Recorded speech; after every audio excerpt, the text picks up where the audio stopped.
Suppose एक function है हमारे पास, let's take an example like F x equals to, suppose ले लेते हैं चलो एक्स स्क्वायर माइनस 4।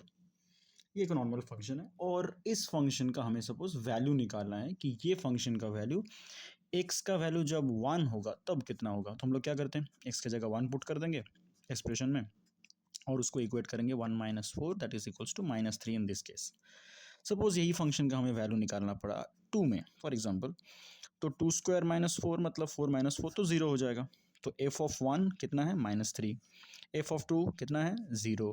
ऐसे कुछ भी वैल्यू हम लोग कैलकुलेट कर सकते हैं राइट, कि एफ का वैल्यू अगर हम लोग -1 पकड़ ले तो क्या होगा, देन विल बी -1 का स्क्वायर -4 मतलब ये भी +1 ही हो जाएगा, इट विल बी -3। ठीक है, तो ऐसे हम लोग कोई भी फंक्शन का ऐसे जस्ट जहाँ पर वेरिएबल है वहाँ पर वो वाला वैल्यू जहाँ पर उसका जिस प्लेसमेंट में उसका हम लोग आंसर लाइक वैल्यू निकाल रहे हैं वो पुट कर देंगे तो मुझे आंसर मिल जाएगा। मुझे उस फंक्शन का वैल्यू उस इनपुट के लिए मिल जाएगा। जैसे कि इनपुट अगर 1 हुआ तो आउटपुट कितना आ रहा है -3, इनपुट अगर 2 हुआ तो आउटपुट कितना आ रहा है 0, इनपुट अगर -1 रहा तो आउटपुट कितना आ रहा है -3। ऐसे हम लोग कोई भी वैल्यू कोई भी इनपुट का हम लोग आंसर निकाल सकते हैं।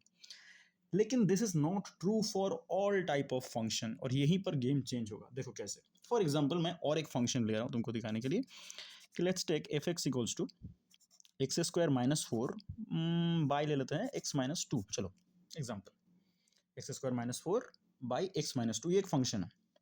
इस फंक्शन का भी चलो हम लोग ऐसे वैल्यू कैलकुलेट करने का कोशिश करते हैं। ठीक है, कुछ कुछ पॉइंट्स पे फॉर एग्जाम्पल चलो इन्हीं 3 पॉइंट पे निकालते हैं, 1 पे -1 पे और -1 यहाँ रहा 2 पे। हाँ, ये 3 पे हम लोग इसका वैल्यू निकालते हैं। चलो कैसे करेंगे, सपोज पहले हम लोग एफ ऑफ 1 निकालते हैं। एज यूजुअल हम लोग 1 पुट कर देंगे एक्स की जगह पर, तो ऊपर आएगा 1 का स्क्वायर -4 बाई 1 - 2, तो ऊपर कितना आ रहा है 1 - 4 बाई नीचे आ रहा है -1 दैट इज -3 बाई -1, तो आंसर आ रहा है 3 मेरे पास। ठीक है कि सर 1 इनपुट करने से 3 आउटपुट आ रहा है। ठीक है, चलो अभी एफ ऑफ 2 निकाल के देखते हैं क्या आएगा, 2² - 4 बाई 2 - 2। देखो यहाँ पर एक प्रॉब्लम हो गया।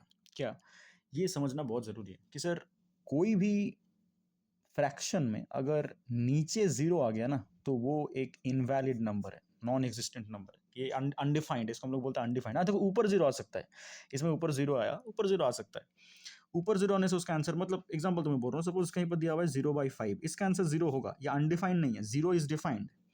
बट कहीं पर अगर तुम्हें 5/0 दिख गया तो that is undefined. Any number by 0 is undefined. मतलब अगर मैं इसको ग्राफ में प्लॉट करूं, एग्जांपल दिखा रहा हूं, तो कोई जगह पर 0 नीचे फ्रैक्शन में, डेसिमल में, सॉरी डिनोमिनेटर में 0 आने का मतलब है कि तुम अगर ग्राफ को ड्रॉ करो, ये 2 में आ रहा है ना, तो 1 में तुम्हें सपोज वैल्यू मिल गया, 2 में तुम्हें कोई वैल्यू मिलेगा ही नहीं, मतलब ग्राफ वहां पर आके डिसकंटिन्यूअस हो जाएगा, गैप फॉर्म कर देगा।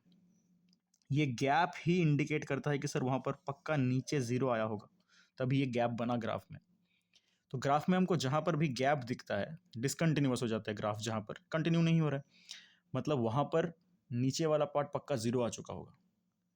ऐसे टाइप के फंक्शन के लिए हम लोग ये जो नॉर्मल अलजेब्रा पुट करके हम लोग आंसर निकाल रहे थे, आउटपुट कितना आएगा, वो तो सर यहाँ पर काम नहीं करने वाला।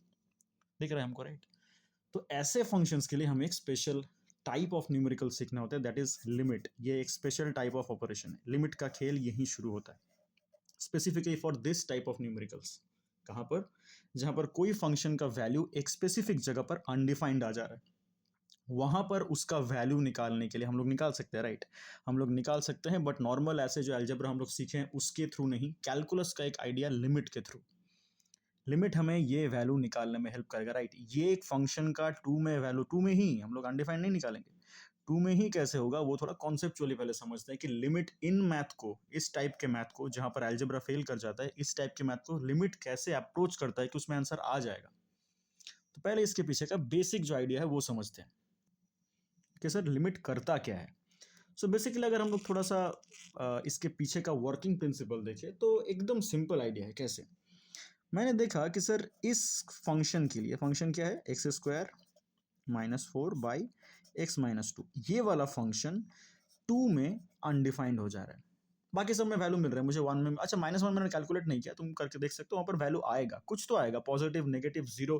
देखो पॉजिटिव आना भी वैलिड है, आ सकता है, नेगेटिव भी आ सकता है, 0 भी आ सकता है।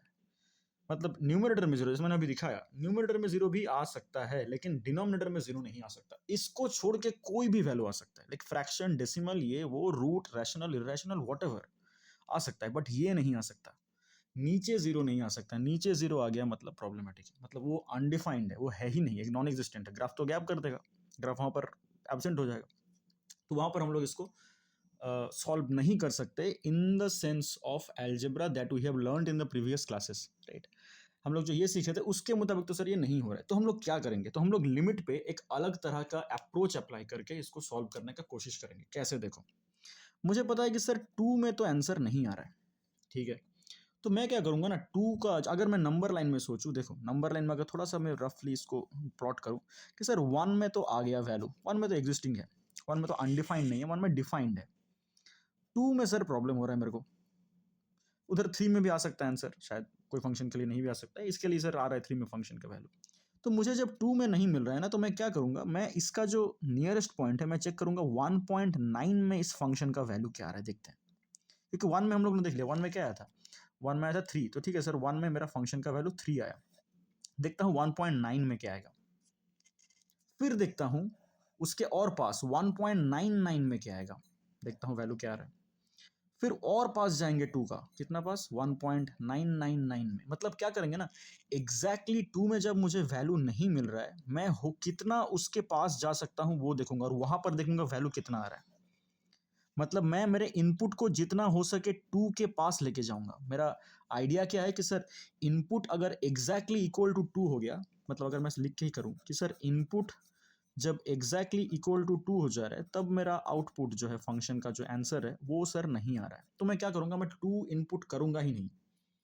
मैं क्या करूंगा, मैं उसका अप्रोक्सीमेशन एकदम उसके जितना हो सके पास जाऊंगा कि मेरा इनपुट एग्जैक्टली इक्वल टू 10 नहीं होगा, मेरा इनपुट 2 के तरफ बढ़ रहा है। 1.9 से 1.99 से 1.999 और देखो उसके पास जा रहा है, मतलब हर एक स्टेप में 2 के और नजदीक होता जा रहा है वो। तो मेरा आउटपुट अनडिफाइंड तो नहीं आएगा, कोई एक स्पेशल नंबर की तरफ वो भी देखो आगे बढ़ता रहेगा। जैसे कि मेरा इनपुट आगे बढ़ रहा है, मेरा आउटपुट भी एक स्पेसिफिक नंबर की तरफ बढ़ता रहेगा। देखते हैं वो इस फंक्शन के लिए क्या आता है। अगर तुम इसको कैलकुलेटर में भी पुट करके देखो, मैं पुट करके देख के डायरेक्टली इनपुट कर रहा हूँ ताकि ये वीडियो थोड़ा जल्दी तुम लोग को समझा पाऊँ।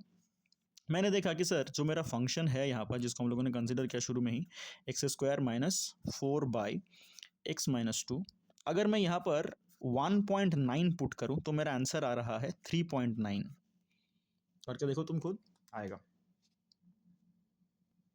अगर मैं यहाँ पर 1.99 पुट कर रहा हूँ तो मेरा आंसर आएगा 3.99। अगर मैं यहाँ पर इस फंक्शन में x के जगह पर 1.999 और पास 2 का पुट करूँ तो मेरा आंसर आ रहा है 3.999।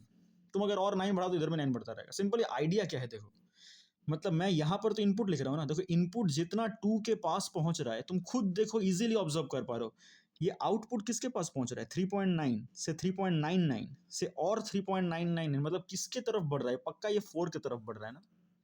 सोचिए, देखो मैं क्या बोल रहा हूँ, पक्का ये दिख रहा है हमको कि मेरा इनपुट जितना 2 के तरफ बढ़ रहा है, 2 के नजदीक जा रहा है, मेरा आउटपुट 4 के नजदीक आ रहा है।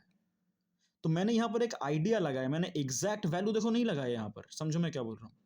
मैंने एग्जैक्ट वैल्यू यहाँ पर डायरेक्टली कैलकुलेट नहीं किया, क्योंकि एग्जैक्ट वैल्यू जब हम लोगों ने एल्जेब्रा अप्लाई करके करने गए हम लोग जब, तब देखो क्या प्रॉब्लम हो गया यहाँ पर, सर डिनोमिनेटर में जीरो आ गया। दिस डिनोमिनेटर में जीरो आने वाला part is not valid, it is like undefined, right. तो इसीलिए हम लोगों ने क्या किया, हम लोगों ने एग्जैक्ट 2 का वैल्यू नहीं किया, हम लोगों ने देखा कि इनपुट को हम लोग 2 के कितना नजदीक ला सकते हैं। तुम इसको और क्लोज कर सकते हो, 1.9999, 4 बार 9 दे सकते हो, 5 बार 9 दे सकते हो, तब भी देखोगे यही वैल्यू आएगा घूम के, 3.9, 3.99, 3.999, 3.429, ऐसे चलता रहेगा। तो तुम एक्चुअली कर क्या रहे हो यहाँ पर, तुम 2 के पास जा रहे हो लेकिन एग्जैक्टली 2 नहीं पहुंच रहे हो। तो तुम्हारा आउटपुट कौन से नंबर को इंडिकेट कर रहा है वो भी देखो, क्योंकि तुम 2 एग्जैक्ट नहीं पहुंचे तो आउटपुट भी एग्जैक्ट नहीं पहुंचेगा, वो एक नंबर को इंडिकेट करेगा कि भाई मैं इधर बढ़ रहा हूं, देखो 4 की तरफ बढ़ रहा हूं।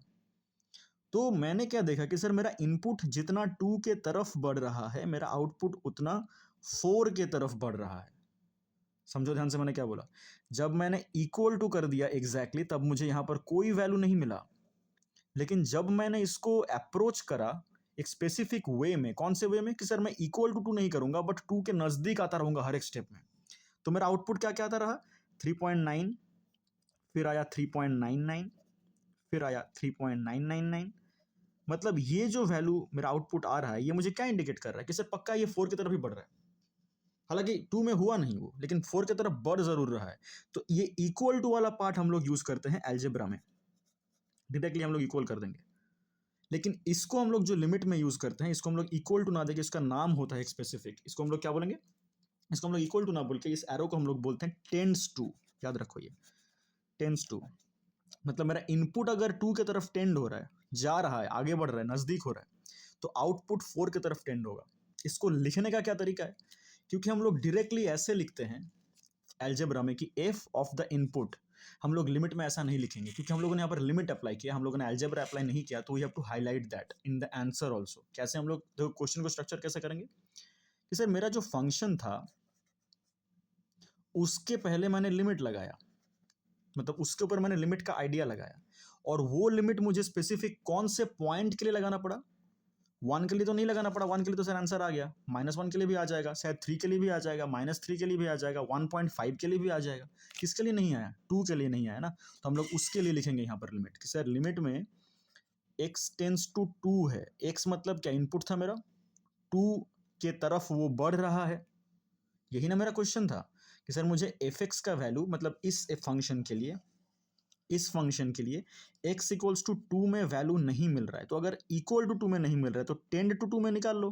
लिमिट तो हमें यही अलाउ कर रहा है कि इक्वल टू 2 में तो मुझे नहीं मिल रहा है, मैंने देख लिया अलजेब्रा में, लेकिन टेंड्स टू 2 में मुझे मिल जाएगा। That is why limit is important, कि जहां पर मुझे ये फंक्शंस का ऐसे वैल्यू नहीं मिलेगा वहां पर लिमिट मुझे हेल्प करने वाला है इस अप्रोच से, अप्रोक्सीमेशन से। तो तुम सोचोगे कि सर क्या मुझे हर एक मैथ में ऐसे बैठा बैठा के देखना पड़ेगा, ऐसे नहीं है। इससे कुछ इजी फॉर्मूलाज है, मैं तुम्हें इसके पीछे का कॉन्सेप्ट समझा रहा हूँ कि ये वर्किंग प्रिंसिपल क्या है, लिमिट काम कैसे करता है, लिमिट हमें कौन से मैथ में अप्लाई करना है और कौन से मैथ में अप्लाई करने का जरूरत नहीं है। तुम सोच के देखो, इसी मैथ को अगर मैं सोचूं कि क्या मुझे f इक्वल्स टू 1 में लिमिट अप्लाई करना पड़ेगा, मैं अगर तुमको यही क्वेश्चन दूं कि सर तुम एक काम करो, limit x tends to 1 f x निकालो, तुम बोलोगे सर इसके लिए लिमिट को लगाने का जरूरत ही नहीं है, मैं डायरेक्टली निकाल लूंगा क्योंकि यहाँ पर तो नीचे जीरो नहीं आ रहा है। एब्सोल्युटली राइट, हम यहाँ पर लिमिट लगाने का जरूरत ही नहीं है।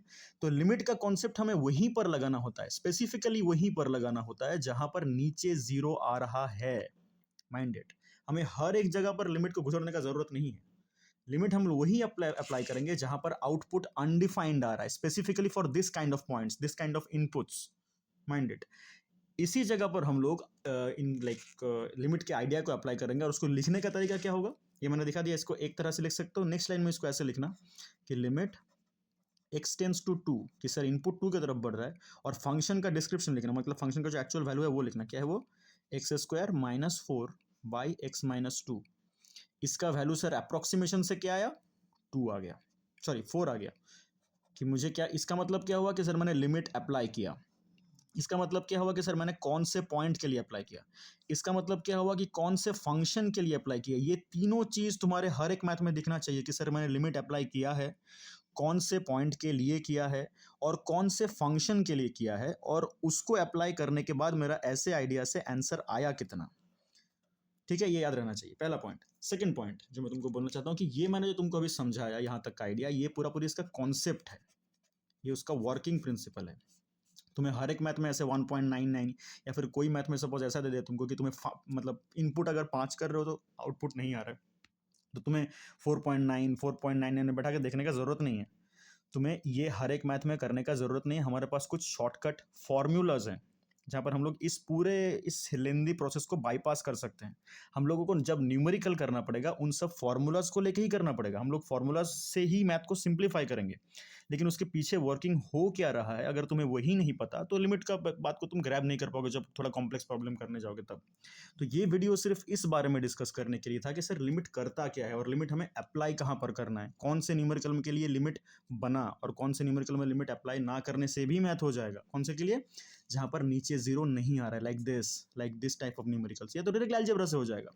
लिमिट हमें वो एक टूल देता है, लिमिट हमें वो एक एडवांटेज देता है जहाँ पर अलजेब्रा फेल कर जाता है एक फंक्शन का वैल्यू निकालने में, जहाँ पर वो अनडिफाइंड आ जाता है, सिर्फ वहीं पर हम लोग इस लिमिट टूल को यूज़ करेंगे, इस अप्रोच से यूज़ करेंगे कि अप्रोक्स हम लोग देखेंगे कहाँ पर इंडिकेट हो रहा है। बस इतना सा कॉन्सेप्ट है। आई होप तुम्हारे लिमिट के कॉन्सेप्ट को ये वीडियो थोड़ा सा स्ट्रेंथन करेगा। और ये वीडियो यहीं तक। जय श्री राम मित्रों, हर हर महादेव।